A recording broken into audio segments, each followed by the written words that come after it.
So the Office of National Statistics has recently reclassified further education sector colleges as public sector bodies. So there are a number of potential implications for this, which have been discussed at length. One of the big ones is around being under senior pay controls from the government for salaries of over £150,000.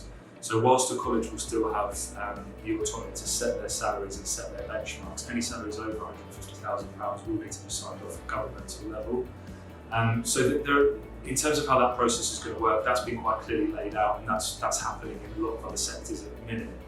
The implications and the timeframes around this we can only really speculate on at the minute, and how that will impact FE when it comes into play in May 2023.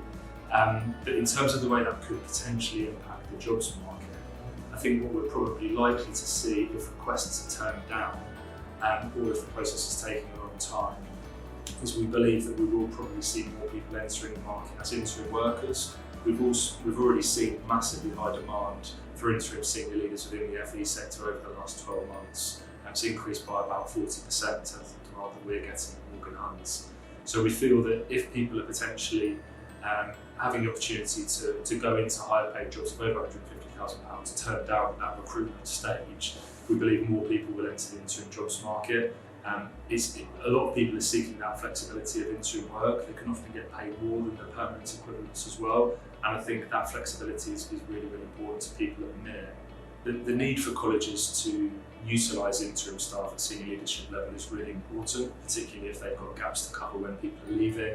They might look to bring senior leaders in for particular projects that they need support with. It could be to help with mergers, and I think having flexibility to bring in interim staff at that level is really important. I think there'll always be demand for that.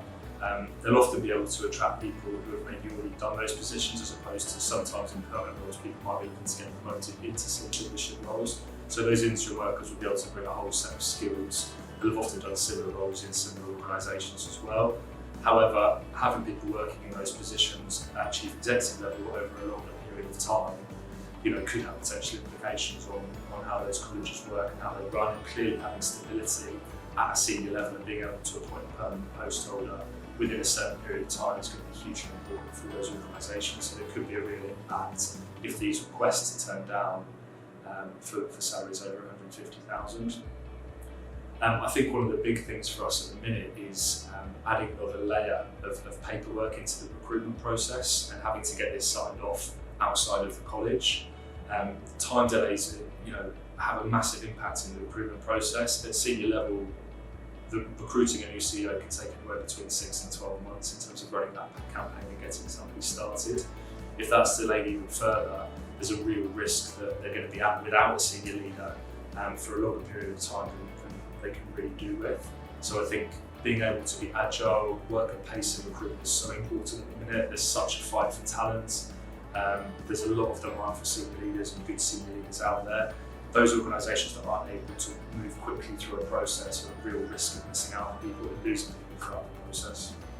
If those requests are denied by colleges who are bidding to pay people over £150,000 for senior roles, and that starts to come out within the sector and people start to hear about that, there could also be a real exodus of people looking to go into senior leadership positions within colleges, potentially leaving to go into other markets as well, and often affecting that pipeline of people who are looking to progress up to SLT and principal and chief executive level, as well as people potentially leaving the sector.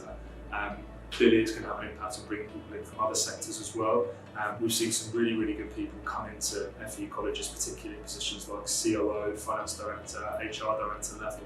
For those looking to progress up to CEO and principal level of salaries of over £150,000, they could well be looking at other markets and not FE if they don't believe they're going to get the salaries within those organisations.